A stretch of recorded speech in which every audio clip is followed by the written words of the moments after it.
All right, number 8 here, we have a 65 Newton force pulling all of these blocks. Determine the acceleration of this system. For this one, the easiest thing to do is group these all together as one mass of 31. We've got 36 plus 31, we've got 67 kilograms total being pulled by 65 newtons. All right, so A is F net over M. So it's 65 newtons divided by 67 kilograms. Now, I was nice here and didn't put friction on, acting on these, so that makes your life a little bit easier. 65, zoomed in pretty tight here. 65 divided by 67 is 0.97 meters per second squared for the acceleration. Now, determine the tension in each string connecting the blocks. All right, so I'm gonna make 3 force diagrams, one for each block, and I'll try to draw them right in here. So we're gonna have negative 120 newtons of gravity here. We're gonna have positive 120 newtons of normal force there. We're gonna call this FT1. That'll be the 12 kilogram block. 24 kilogram block. We're gonna have 240 newtons of normal force, 240 newtons of gravity. We're gonna have FT2, I'll call it, pulling it forward. We're gonna have FT1 going backwards on it. Guess I should make FT2 a little bit longer, huh? And then the 31 kilogram block, we're gonna have 310 newtons of normal force, negative 310 newtons of gravity.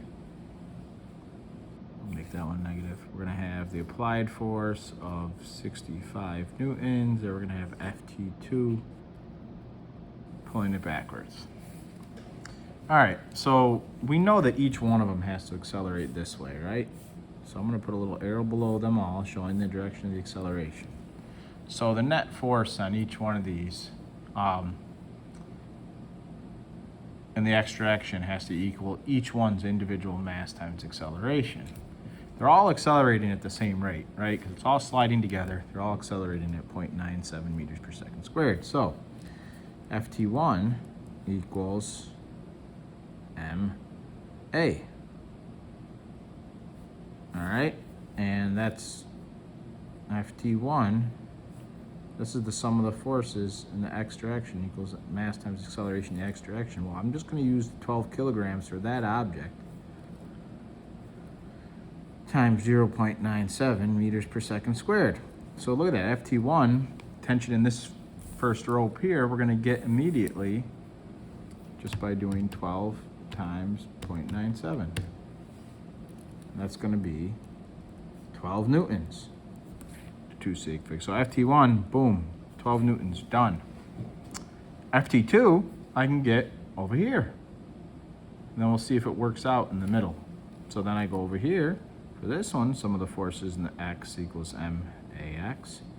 It's 65 newtons minus FT2 equals 31 kilograms times 0.97 meters per second squared. All right, that one's Newton's second law equation. So 31 times 0.97 is 30. So that's 30 here. So I'm going to bring the FT2 over here, this over here. So this is 30 newtons. Then we got to do the algebra here. So FT2 equals, so bring this here, that there, 65 newtons minus 30 newtons equals 35 newtons.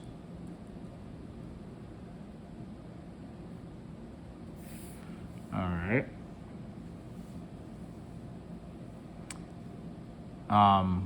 Then we can check it in the middle. So let's use the middle to check.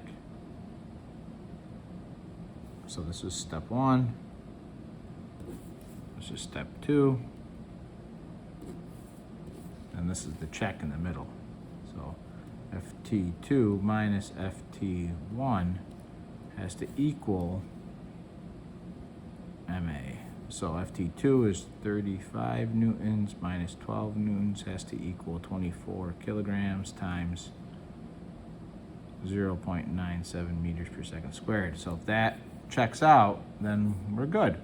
35 minus 12 is 23 newtons. 24 times 0.97 is 23.28 or 23 newtons. Checks out.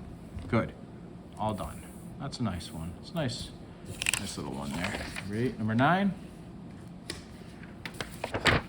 All right, so kinetic friction between M2 and 2 kilograms is, so mu is 0.50. All right, angle's 30 degrees here.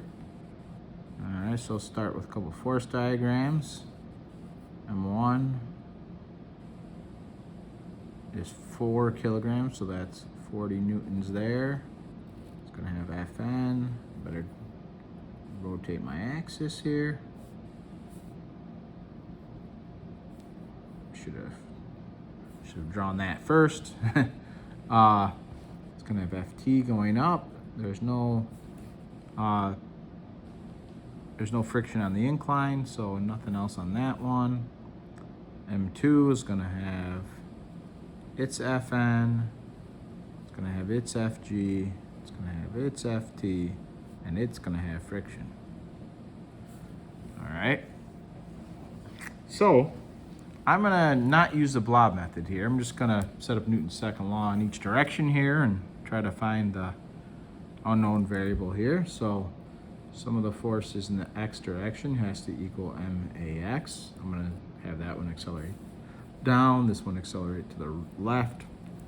So the positive direction is gonna be the direction of the acceleration for each one of these. So for this one, sum of the forces equals max. In the x direction, I'm gonna have x component of gravity, Fgx. We're not going to need the y component here. So it's going to be 40 newtons times the cos of 30 degrees. That's your Fgx there. Minus the force of tension equals 4 kilograms times A, the unknown acceleration. So there's our Newton's second law equation for that first graph. Newton's second law for this graph. Sum of the forces in the x equals max. So we've got the force of tension minus mu Fn equals max. So we got a little extra work to do over here because we've got to figure out the force of friction. Well, force of gravity on that one would have to be negative 20 newtons, force normal, positive 20 newtons, coefficient's 0.5. So we've got Ft minus 0.5 times positive 20 newtons equals 2 kilograms times A. We're just going to call it. They both have the same magnitude of acceleration. So Ft minus 10 newtons equals 2 kilograms times A. So we have two equations and two unknowns. One of these I have to solve for Ft and plug in to the other. I guess here, oops, I just messed this up. Guys, sine, I knew it was sine. That should be sine there, not cos. My bad, theta's there, so the x component's gotta be sine, because this is 20 newtons minus Ft equals 4 kilograms times A. So we've got two equations. Now, which one do I want to solve for Ft? Let's call this equation 1. Equation 2, we're gonna solve 2 for Ft and plug into equation 1. So Ft equals 2 kilograms times A plus 10 newtons. That's that, and then we're going to put it into 1. Okay? So we've got 20 newtons minus 2 kilograms times A plus 10 newtons equals 4 kilograms times A. Don't forget this negative sign has to distribute. So 20 newtons minus 2. I'm going to get rid of, well, I've been using it. So 2 kilograms times A, 4 kilograms times A. I guess I put parentheses there. Doesn't really matter. 2 kilograms times A minus 10 newtons equals 4 kilograms times A. So combine like terms, 10 newtons, bring this over here, equals 6 kilograms times A. Divide both sides by 6, divide by sides by 6 kilograms. Newton per kilogram is a meter per second squared, so it's 10 divided by 6 is 1.7 meters per second squared. That's the magnitude of the acceleration, and it's down the ramp. Now to find the tension, we just got to take that and plug it back in to one of these formulas, right? So if we had done the blob method to get the acceleration, it would have saved us some time to get the acceleration. Might have been a little bit tricky, but at this point, plugging A back in is no big deal. So I'll plug it into this one, I think. So plug A into 2. So Ft minus 10 newtons equals 2 kilograms times 1.7 meters per second squared. All right, that's gonna come over here. So Ft is, so 2, so we've got 10 newtons plus 2 times, 2 times 10 plus 2 times 1.7 is 3.4. Tension must be 13.4 newtons. Very good. We've got 20 newtons trying to pull this down the ramp. We got 13.4 newtons trying to pull it up the ramp. So it's, you know, the force going down the ramp is bigger. Here we've got 13.4 newtons trying to pull this block to the left, and we've got the friction going to the right, which was like 10 newtons. So seems to make sense. All right. The next two I have to shoot in a separate video. I've got next 3, I suppose, shoot in a separate video. Only got a few minutes here. I don't want to get stopped. Maybe I can do number 12 here quick in 5 minutes. What do you think? I think we can. Number 12 I'll do quick while we're at it. Force diagram for each object. We just did this one in class a minute ago, so it's fresh in my head. So the cup we'll do first. Ft, Fg. We've got the book. Now the book definitely provides the most difficulty because it's on an inclined plane. Of course, that's always a pain. It's got Fg going straight down. That's straightforward, 20 degrees. It's got Fn up the ramp. Now, it has force of tension going down the ramp. It's actually got its force of friction going down the ramp as well. Now, if you're gonna add components here, you gotta be careful. If you're gonna break Fg into Fgx and Fgy, you gotta be careful. On a graded force diagram, you really shouldn't draw the components in. So when you're told to draw a force diagram in a separate part like this, just leave it. Don't try to add too much. Determine the acceleration of the system. All right, so let's set up Newton's second law for each one of these. So we've got for the cup, all right, we've got some of the forces in the y direction equals ma(y), which is going to be the acceleration, right? So we have mg of the cup minus force of tension equals ma, I'm going to call it. So mg for the cup is 7.5 newtons minus ft equals 0.75 kilograms times a. I usually don't put parentheses around those, but for some reason the last solution I did. So let's look at the book now. We've we've got sum of forces in the y direction. I guess I'll do first equals 0 because it's not accelerating. That just is telling us that Fn equals mg for the book, which is 15 newtons, times the cos of 20. Do this right this time. 15 times cos 20. I'm just going to go ahead and get that. 15 times cos 20. Oh, I got it right on the board in front of me. 14 newtons. So Fn is 14 newtons. Sum of the forces in the x for the book is max. So in the x direction for the book, we have the force of tension, force of friction, also pulling it down the ramp. So it feels weird to write positive on that, but it's going in the same direction as the tension, so it's in the positive direction. Don't think too much about it. Go with the framework. Plus 15 newtons times the sine of 20 degrees equals 1.5 kilograms times A. All right, so we've got force of tension plus 0.3 times 14 newtons for the normal force. I'm putting that in right here. Plus, what is this? 15 sine of 20.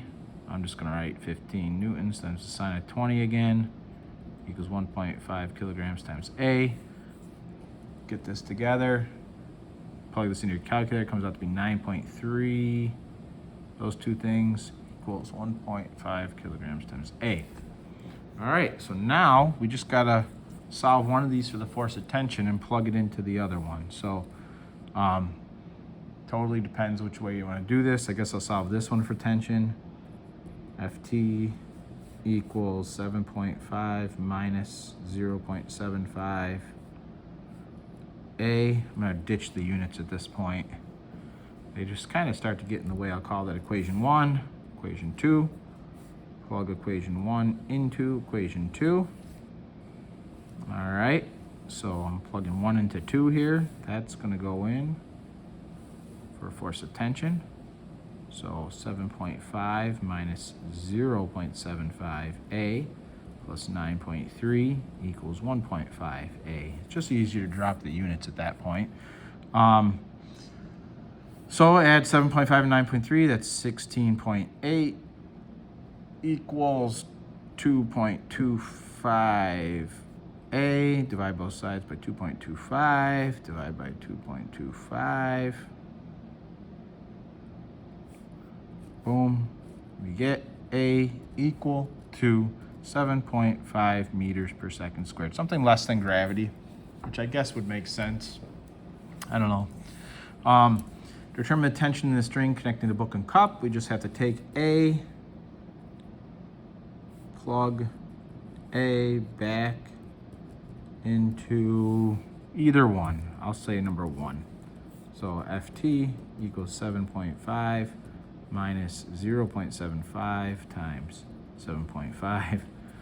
So 7.5 minus 0.75 times 7.5. It seems kind of ridiculous, but it is what it is. You get a tension of about 1.9 newtons. All right, so does that make sense? Yeah, 1.5 newtons of tension going up here, right? 1.5, that comes out to be 1.9 or so, just a sanity check. The cup was 15. Yeah, so you're canceling in a little bit of gravity out there, right? Very good. Not too much tension, really. The friction is doing a lot of the slowing down here. Friction and gravity. Tension doesn't need to be that much. It's interesting. But anyways, there's that one.